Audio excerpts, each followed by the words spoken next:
one thing we lose sight of, I think, that when we are doing well, when we're just functioning in society, working our jobs, getting our education, raising our families, doing the things that we're supposed to be doing, and we see folks who are on the other side of the spectrum who don't seem to be measuring up, we can sort of lose sight on the humanity of that individual and begin to see them as being different than us. Not human, in a sense. Not an animated human, but just a figure of something that is dysfunctional. And so that's why we could just walk on by without any kind of feeling toward the suffering of this individual. Now, I'm not suggesting that we, take away from our lives and begin to sacrifice our well-being, and sell everything you have and go into the neighborhoods and try to help people be well. That's what I'm talking about. But I'm suggesting is we just need to maintain that level of empathy, and I think we've lost that. And this is not just a local situation. This is humanity we're talking about. This is worldwide. This is everyone on this planet are all human beings. But it's so easy to sort of demonize folks who are not like us, who are not around us, and listen to rhetoric, listen to politicians, talk about these folks or talk about those folks, with such vile words and rhetoric. And maybe my attitude has come because I was raised as a military kid. I lived in Europe for 4.5 years as a youngster and raised on military bases all of my life until I left home. And so my friends, all my friends, their parents, so many were mixed marriages in that some were Japanese, some were German, Greek, Hispanic, anything that you can imagine. Any place where we had military bases, these guys married these women and their children were my friends. And so I didn't come up with a feeling that people were different than me as far as humanity goes. We may have been different culturally and ethnically and maybe different religions, different beliefs, different faiths and all. But we were the same. Okay? At 17 years old I joined the military and ended up in the Far East. Met a lot of good people, a lot of kind people who were nothing like me. I remember landing at Narita Airport the first time in Tokyo. And you know how you land when you're on an airplane and you're looking out the window as you're landing, and then you're on the tarmac looking around at the workers and just to see a sea of Asian folks out there. It was the first time in my life I felt like, man, it was like I was on a different planet. I was in a different world. Because even when I was in Europe, as a young person, I don't remember much, but it was much like the United States. A lot of white people and sprinkled throughout those white people were different, type of folks. But this was like everyone that you'd see. They were just all Asian folks, And it was amazing to me. Now, I had practiced the martial art for the previous 3 years up until that point, and so I was very aware of Asian people. I knew Asian people. Some of my friends growing up were half Asian people. But to see an entire land, well, looking out that little airplane window of Asian folks, it was amazing to me. And as I got to know the people, outside of the martial art, outside of the Bruce Lee movies and the chopsaki flicks and all that, I began to recognize and realize as an adult. See, my time in Europe, I was a child, but now I'm an adult. And these people are just like me. They just look different, speak different. Some of their habits are different. They eat different. And I think maybe, as I joined the military in the 70s, I know when I was in tech school in Mississippi, I was in school with Iranians. I was in school with Iraqis. And so I came up with, just not with the prejudices, not with the stereotypes of people who were not like me. I remember going to the community college, right after I got out of the military. Not for long, just took a few courses, but befriended some African folks. Different. But I was always friendly, and I always had friends outside of people who were just like me. And I think this is what we're lacking, I believe. in the world, but specifically for this conversation in this nation.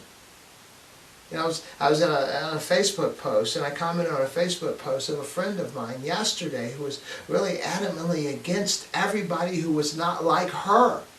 You know, she was a white woman, you know, in the Midwest. And she was ragging on people, immigrants coming to the country and not speaking English, and talking about how Muslims hate us and they're doing Sharia law and all this stuff, all this fiction that had been built up in her mind. Nothing that she had experienced, but something that she had heard, and she just ran with it. She went on this entire long rant.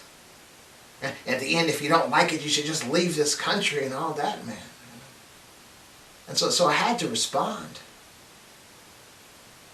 And I guess my takeaway from all that is when I'm looking around our nation and all the vile rhetoric that we have for other folks, how many of that have we actually witnessed and experienced versus how much of it we simply heard someone say, we just bought into it and ran with it?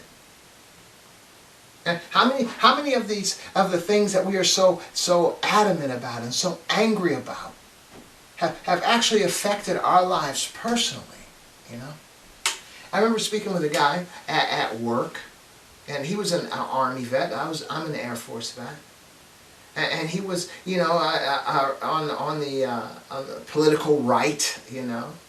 And of course, so he was adamant about the immigration issue, and he was just all riled up about it, how people are coming over in droves and all this stuff. And you know, I asked him, I said, have you ever been to the border? And he, no, have you? I said, no, I haven't. I said, then how do you know it's like what you're talking about? It can't be out of your experience. It's out of the perspective of someone who is presenting this narrative to you. He got so angry, I'd just like to go down there and just start shooting every one of them. This is where he had gone. He had never been affected, never experienced anything about any immigrants coming to this nation, but he was ready to go down and start shooting people. I'm like, man, really? And so I think that when we are making our judgments, especially our negative judgments, about our fellow human beings, we need to ask ourselves, is this what I have experienced? Is this what I have witnessed? Or is this simply what I heard someone say? And I would dare say every situation that we involve ourselves in, if it's negative toward a piece of humanity, ask yourself that question. Did I witness that? Or did I just hear about it? Be honest with ourselves. We're not on this planet long. I'm telling you, we have a lot of people that have died, okay? A lot of people that have been killed, you know, some controversial, and some are supporters of that individual, and some are not. These are individuals across the board. But just recognize this and apply this lesson to your own life. Everybody is going to die. You're going to die. I'm going to die. Everyone is going to die one day. But the question is, when you're gone, what will people remember you by? That you were good? That you were kind? that you were helpful and nurturing, trying to help people be better? Or were you vile? The problem is when we are vile, we are attracted to people who are also vile. Or we are attracted to people who are just open to be, you know, whichever way the wind blows. I think that's very important for us to recognize that's not good. Especially folks calling themselves, you know, as of a Christian nation. I've heard that a lot. And you know, when we talk about or when we embrace this idea of a Christian nation or one nation under God, we have to be cognizant of what that actually entails. Part of the Christian belief is that you reap what you sow. To use a secular term, what goes around comes around. Chicken's coming home to roost. A Hindu term, there is this thing called karma. We all pretty much have bought into this. What you do comes back to you. So then how are you treating your fellow man?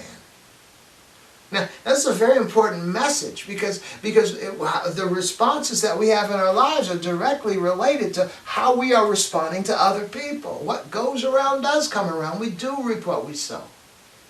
I was speaking to a woman at work, and she was really ragging on this young guy who really wasn't doing anything wrong. And I looked at the young guy later, and he looked so sad on his face. I mean, he's in his 20s. And this lady's in her 50s. I'm saying, what's wrong? And he said, well, she said this about me. He's a new employee. I'm like, don't worry about that. Okay? You're doing what you're supposed to be doing. People have their issues, and they're going to respond to you based on their issues.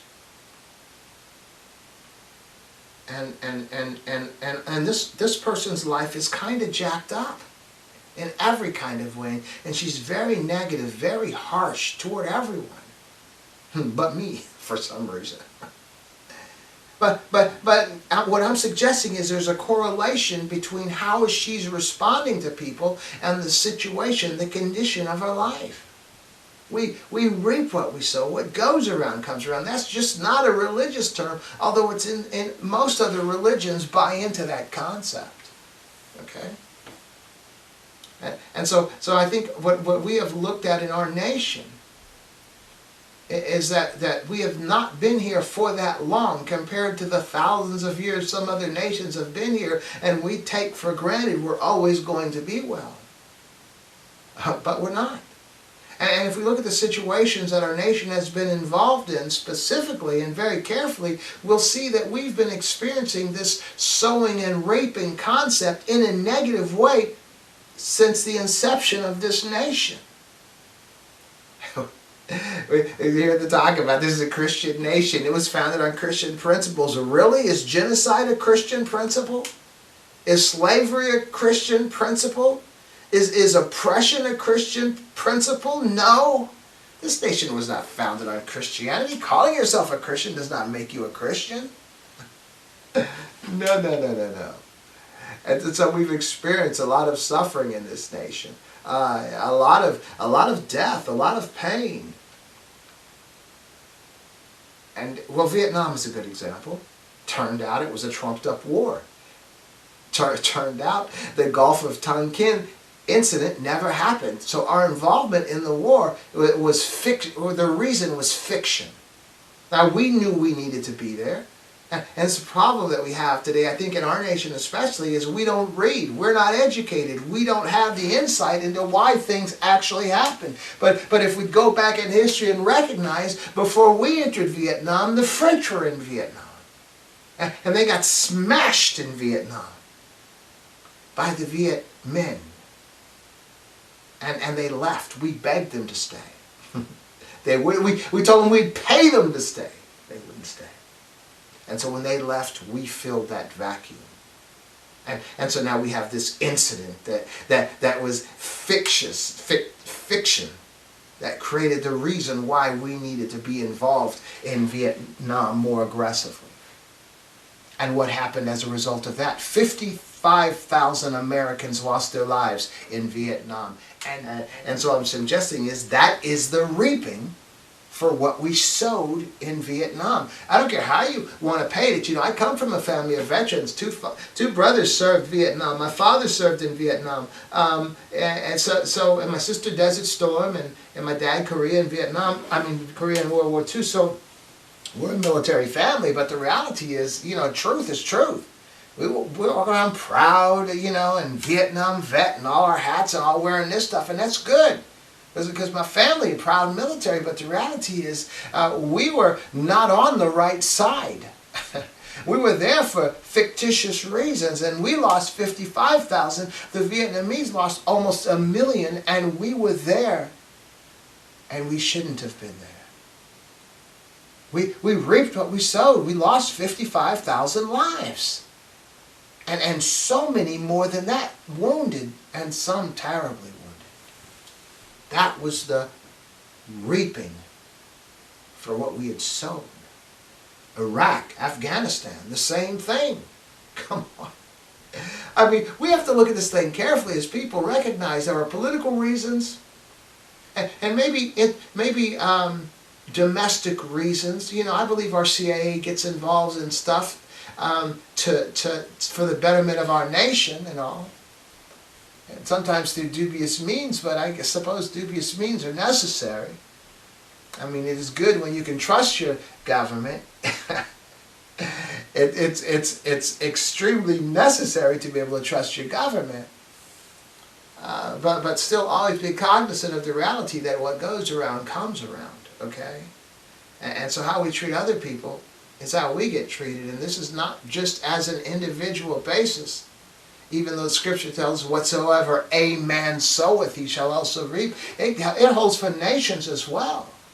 And not only nations, let's take it beyond the nations to humanity, okay? Rid ourselves of all of the borders on this planet. We are just one planet of humanity. Whatever we sow, we're going to reap as humanity. Look at humanity as a whole, like your body as a whole. You go outside in the wintertime, barefoot, stand in a bucket of water, you're going to catch a cold, you're going to reap what you've sown. And we are governed by that law, and we are suffering by that law. Now, me personally, I think that's an awful selfish way to try to begin to recognize that we need to treat people right. We should just have the humanity within ourselves to be responding to people in kindness. And you know, even looking at the situation where I'm going to reap what I sow, maybe I better act right. You know, that's a terrible reason to act well, but if that's what it takes, that's what it takes. You know, I see it like in church, you know, when we're encouraged to give. You know, give, so it will be given, pressed down, shaken together, and running over shall men give unto your brother. We are motivated. I think that politicians and preachers, and sometimes parents too, find that it is easier to begin to respond to people in their area of lust, in their carnal desires, in their area for gain, personal gain or personal loss, in order to get them to do what you want them to do. So when you have the preacher telling you that if you give, then you'll be blessed. You know, if you give, then you'll be increased. You know, that's a manipulative tool, and it's actually focusing in on the carnal side of a human being, telling you really the reason you should be giving is not for the sake of helping someone, is not for the sake of giving. The reason you should be giving is because you're going to get a benefit from giving. I mean, that right there is a negative, especially when we understand from Scripture that we are judged by the intentions of our heart, right? That God does not look on the outward appearance. Giving is the outward appearance. God looks at the heart of a man. That's what Scripture tells us about David, right? So what I'm suggesting is this is like an easy manipulative tool to begin to use against people to get them to do your bidding, okay? This is how you're going to benefit. Oh, look at those people over there. They're taking from you what is yours. Look at those people over there. They're instituting Sharia law. That isn't happening. But it's an easy manipulative tool that people buy into easily. And what I'm suggesting is we need to be very careful because we do reap what we sow. We have to challenge our government, challenge, you know, our preachers, challenge even our parents at times. What is the motivation for this? Why are we doing this? Because we're going to reap what we sow. And whether it's as an individual or a nation, we're going to reap what we sow. So we need to be very careful of what we're buying into. Whether it's a political party, whether it's a religious organization, whether it's a social organization, whatever kind of group it is, just look at the people. Look at the people in that group. Are they primarily happy, or are they primarily sad? Are they primarily angry? And you'll see what they're reaping. Organizations where they're angry, they're reaping that anger.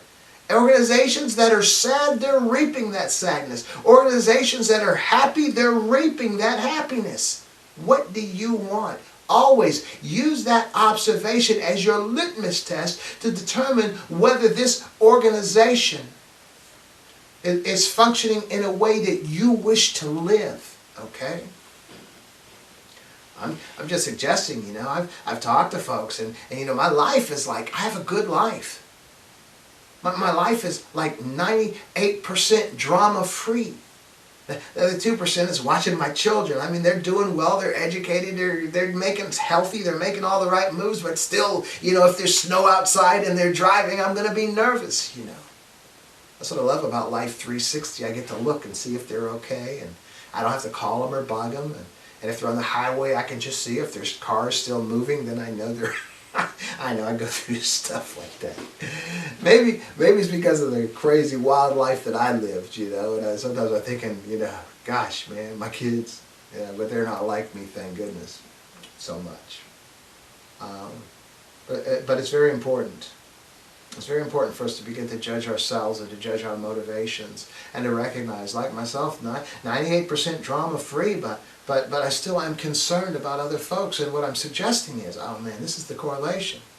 I believe that the reason I am 98% drama-free is because I am reaping the positiveness that I have sown in the lives of so many people over the years. I mean, 17 years juvenile detention. I missed 4 weeks in 17 years just trying to speak into the lives of folks so that they might be well, so that they might have some insight that they didn't have before, understanding love, a conscious thought of the direction they should be going and the reality about their life as I see them versus the way they see themselves, So when I say I'm 98% drama-free, I believe it's the reaping that I have gained from what I have sown.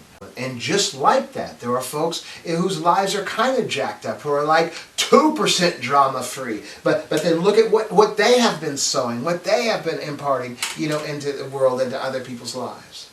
And they've simply reaped the same. But I think the problem is, and in their defense, in the defense of folks who are sowing negativity out there and reaping it in their own lives, maybe they didn't initiate that.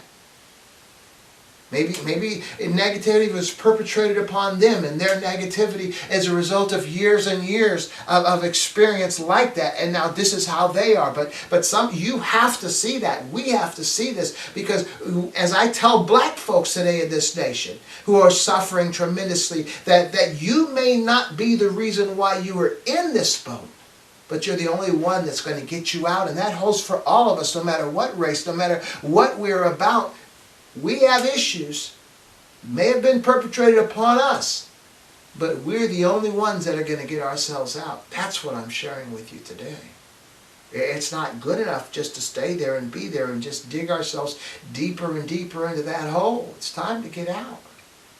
I think sometimes even when I see the condition of black folks in this nation, and there's a lot of criticism that can go forth because of a lot of the self-destruction, a lot of the negativities, within the family units in the neighborhoods.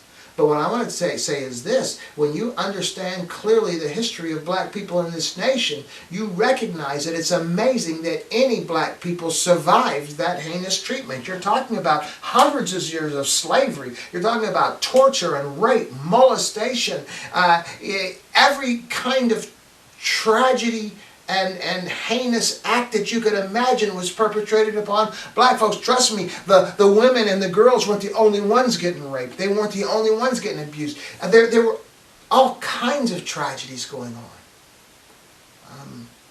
And so that we are still here is a resilience, is a survival. I don't believe any other race would have survived what we survived over hundreds of years. But why is that? Because as terrible, as heinous as the treatment was, black people never had within them the desire for retribution, the desire for revenge, even the desire for generational revenge, vendettas.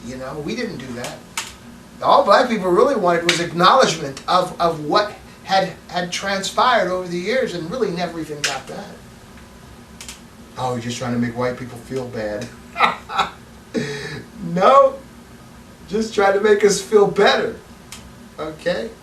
But I'm telling you is that, and what I believe is that has been the survival of black people in this world and in this nation, is especially in this nation, because we do reap what we sow. And we haven't sowed vengeance. And so we haven't reaped that negativity. We have all kinds of other generational PTSD issues going on, but that's part of survival. You can't send individuals through a radioactive environment, for an extended amount of time and expect them to come out unscathed. You'll be glad they survived, but there are going to be issues that they're going to have because of the experiences that they went through. So black folks in this nation, you might ridicule them and call them self-destruction. Those people that call them self-destructive and ridicule them and all, they wouldn't even be here now if the situation had been reversed. And they know it. That's why all the angst is really about black folks and brown folks, is because they know that their situation is limited. Their time of power is limited. And as much as they might slow down the progression of what will eventually overtake them, it will not be ended. And so I'm just suggesting is get on the right side of history. Be on the right side of things. Just use as a litmus test the, is this good or is this evil? And are my attitudes and opinions about people and nations and ethnicities and religions, are they based on what I've experienced? Or are they based on what someone told me? That was in a discussion, on Facebook yesterday. And this woman she was really ragging on immigrants and all that stuff. But then somebody else chimed in, well, Muslims hate us. They want to kill us. Who told you that? Is this something you experienced, something you saw, or something someone told you, something that you heard? You must know the difference. And the reason is because we do reap what we sow. And if you're on a bandwagon of negativity and it's fictitious and you participate in that negativity, you're in for some reaping, okay? So it's very careful to begin to challenge the information that you've given. And then what I want to tell you this is, with AI and Google at your fingertips, there was no reason to remain ignorant. Now, I know people say, well, AI makes mistakes sometimes. Maybe so. So did GPS initially, if you remember when it came out. But now it's pretty accurate. So when you hear something, and I do this all the time, I challenge it. I'll go to AI, this is what was just given to me. Search all your resources and tell me, is this true? And it will come back, no, that's not true. Or yes, it is true. Or even give you an adjustment, it's kind of true and kind of not true. But anything that you have determined that is true, you can take that. Do Muslims hate Westerners, or do Muslims hate Americans? Just plug that. I haven't plugged that in. Plug that into AI. Check all your sources. Is this really a fact or not? I don't even lead AI. I just say, this is this true or is it not true? And just check out the answer. And you'll recognize a lot of the stuff that we bought into just simply isn't true. A lot of the things that have angered us. And to me, if it's about people and it's about good and it's about acknowledging people and supporting people, it's always good. And then we want to go back to that whole Christian nation thing. Ask yourself, remember those wristbands they used to wear a long time ago? What would Jesus do? WW. Well, my daughter still wears one of those. What would Jesus do? Come on. We stopped seeing those wrist bracelets around very often because it's very difficult to keep that standard up. But I'm telling you, it'll be good for you. It is good for you. I'll tell you a little story as we close here. Back, I'll be 68 this year, 2026. But a few days before my 63rd birthday, my daughter wanted to get scuba certified.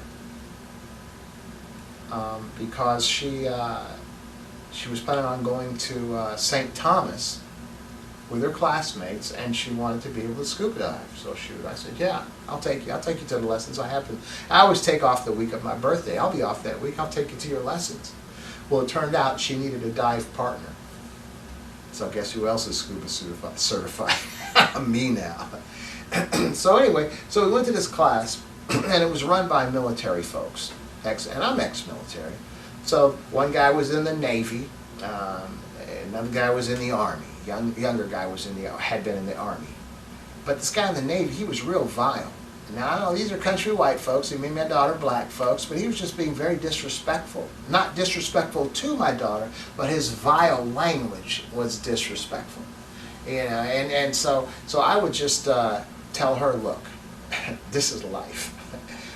They have what we want. Just put up with this until we get this certification. And she said, Dad, I go to high school. This is the way everybody talks. Okay. So that was that. This guy was just really vile. A couple of days went by. He was just really nasty in his words, vulgar language and all that stuff. And then one day we were getting our gear together, putting our stuff away, getting ready to leave for the day, and the younger Army guy noticed on my daughter's wrist that little wrist bracelet that said WWJD. He said, what would Jesus do? And he said, oh, look, she's got a Jesus bracelet on. Then the guy, the older Navy guy that was real vile and everything, and he was kind of running the program, he was like, yeah, Jesus. I remember he ran the people out of the temple. I'm sure he was cussing too. He was trying to, at the moment when he saw that wristband, immediately nobody condemned him, but he was trying to justify himself. Probably remember back his grandmama or his mama or somebody. He probably felt some guilt. I don't know what the deal was, but he was trying to justify his action. Nobody was even saying anything to him about it. He came up out of trying to defend himself. But the next day after, and from then on, he was like the perfect gentleman. That's the power of what would Jesus do. It's not just about you, it's about everyone else around you. Sometimes we buy into a vile environment. Sometimes we become part of that environment. We forget how we were raised. We forget what we came up with. We forget the morality that we know is right. We forget that we should be treating people how we want to be treated. And sometimes it takes that reminder. And what I'm sharing with you right now, you might be that good guy. You might be that good woman that is simply bought into a negative bandwagon. And you might be the very one that wearing that what would Jesus do wristband would change the whole environment of the people around you. But instead of you affecting them in a positive way, they've affected you in a negative way. We need to remember. We need to remember who we are, what we are. We need to remember morality. And not try to justify immorality. Even when we look at the history of this nation, don't justify that mess. You can't justify genocide. You can't justify slavery. You can't justify Jim Crow. You can't justify any of that stuff. Just admit it. It's okay. Life is too short to be maintaining negativities and all the while reaping negativities in your life, in your short life. Wonder why we're miserable? I'm telling you why. We reap what we sow. You want to be 98% drama-free? You reap what you sow. Figure it out. It's not that complicated. And while you're figuring it out and while you're being good, the world will benefit. And man, if that catches on, that'll be something else. Anyway, this is what we're going to close with. Don't buy into the negativity. Recognize we're all on this planet. Look at this planet as being a planet with no borders. Don't be out there believing people hate you when they don't. And then ask yourself, if people really do hate you, why is it? Maybe they're hating you because of something you've done or something that you are. We can't affect other people, but we can affect ourselves. Buy into what is right. Buy into what is good. And begin to manifest that goodness in the world. You'll be surprised the impact you might have on the lives of others, but the most surprising and the most beneficial will be the impact of that you'll have on your own life. Not only that, your children will benefit. You know what? My kids don't know Marty. They just know Martin. And they've benefited from that. Well, anyway, without further ado, I'll bid you farewell. I want to thank you for joining me once again for another perspective. And I want to invite you to join me again. You take care. Bye.